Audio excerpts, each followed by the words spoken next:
Kirill, let's get straight into this new set of tasks you have. This one is about travel. This is a discussion question, so you don't necessarily have to have a position on this. You just need to be able to explain both sides, so let's see what you said here. Experts throughout both the developing and developed world have debated whether the benefits of traveling outweigh, here you want no S here because the word here, the lead word, the lead noun is benefits. So whether the benefits of traveling outweigh the drawbacks. Some people believe there are numerous disadvantages of traveling, and while on the whole I agree, there are also some drawbacks.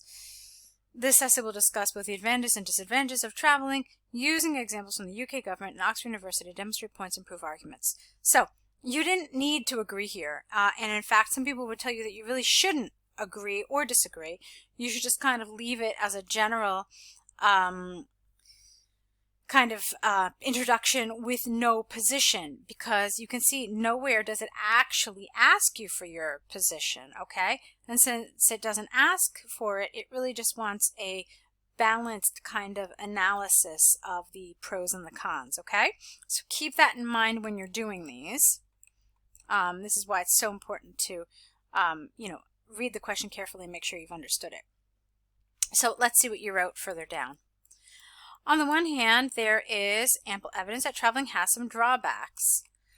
This is largely because unforeseen circumstances can arise at any time during the journey. For example, recent empirical research by the UK government demonstrated that over 50% of citizens refuse to fly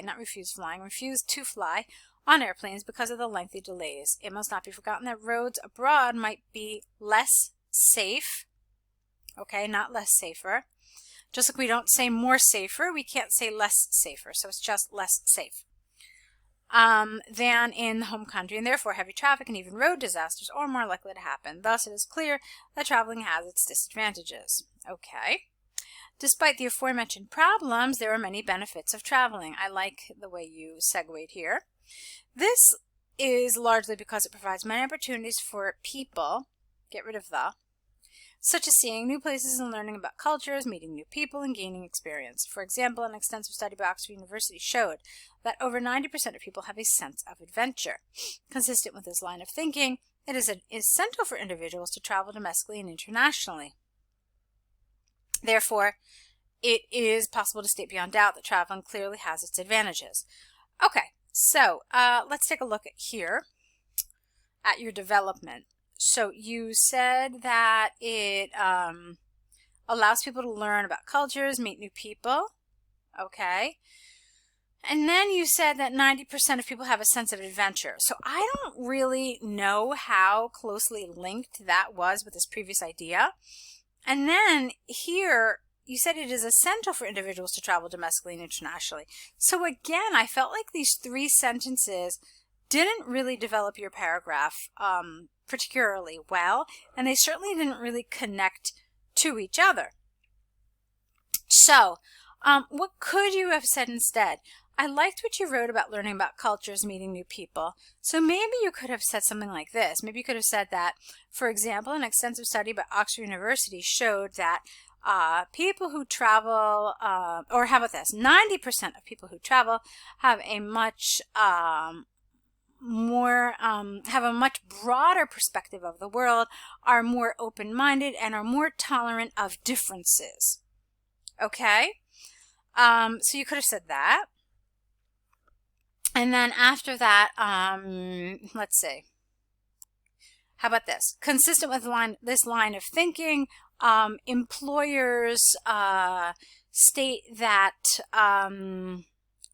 when hiring new employees, one of the hobbies they look for in new hires is the desire to travel. Okay, so that would have been better development based on what you wrote in the beginning, and it shows a better connection, a better link with the ideas, and development that kind of develops it more clearly, all right, and more completely. All right, I hope that that makes sense and you can see what the difference is between what you wrote here and then what I'm suggesting as well. All right, so from the arguments and examples given, I firmly believe that the advantages of traveling outweigh, there you're doing it again, outweigh the disadvantages.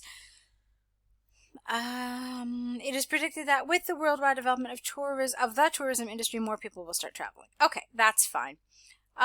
So that's pretty much my issue with this task 2. I thought that there was some weakness in this paragraph. The other one was okay, it was fine. Your grammar was for the most part very good. Vocabulary was appropriate. I can't really say that you supplied any higher level vocabulary or collocations. I mean, any higher level collocations or vocabulary were pretty much part of the template. So I also would like to see if you could maybe boost up the vocabulary that you supply to make that a little higher level as well. But on the whole, I thought it was fine. It was appropriate in many ways. So that's pretty much it with your task 2. In general, it was good. Just keep in mind those things that I talked about in terms of your introduction and making sure that when it just says discuss the advantages and disadvantages with no request for your position, that you don't actually include it, okay? All right, now let's take a look at your task 1 here. You're writing your friend about your new job. Let's see what you said. Dear Sharon, you wrote, hi Sharon, I said dear Sharon. Keep in mind that when you get the exam paper, it usually will tell you start your letter dear ... So that's another instruction that you need to be careful that you follow and that you don't just kind of supply your own sort of greeting, but you're actually using what they suggest, okay? Assuming that they suggest it, which if memory serves me correctly, they do tell you how they want you to start.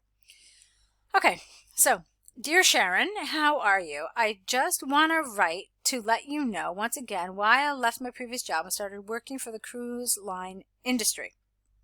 Okay, now, do we use the word wanna? Yes, we do. We use it in spoken speech. We use it in a lot of popular music, but I really don't think it's a good idea to use it in the IELTS exam. It's a little too informal, okay? So while, yes, you'll hear native speakers speak like this, you don't want to use this kind of language in your exam, okay? Do remember that it is a writing exam, and so we're supposed to show informal language, but it still has to be grammatically correct and appropriate, okay? So, this is okay. It's a little strange. What does that mean? I just want to let you know once again. So what are you telling us? That you've told Sharon before, but you're going to tell her again why you changed jobs? That is a premise that doesn't really make a whole lot of sense. So I think you could have gone with a different premise here. How about something like this? Dear Sharon, how are you? I have a lot of exciting news to tell you. The most important of which is that I left my previous job and I have started working for the cruise line industry. Okay, so you don't have to go like really crazy with details, just something like that is more than appropriate. Let's go on. When I was a student, I needed a part-time job to earn a living. Working as a bellman in the hotel fit perfectly with my schedule at university. However, my idea to leave the country after graduation for an adventure of a lifetime was always my #1 priority. As soon as I got my diploma, I flew off the country. I flew out of the country to join my first ever ship in Port Canaveral, Florida. That was the whole new world introduced to me after I stepped on board the beautiful, gigantic vessel with over 1,000 crew members working together from more than 60 different countries. Currently, I am working as an entertainment staff, leading activities for adults and children, hosting trivias, teaching line dances on the open decks, moving and grooving all over the places on board. All right, I like that. But again, be careful with this language that basically becomes slang. Okay, so again, yes to informal language, but no to maybe language like this, which would be considered slang, essentially. Plus, just FYI, moving and grooving, we usually put an apostrophe at the end to show that we have taken off the G.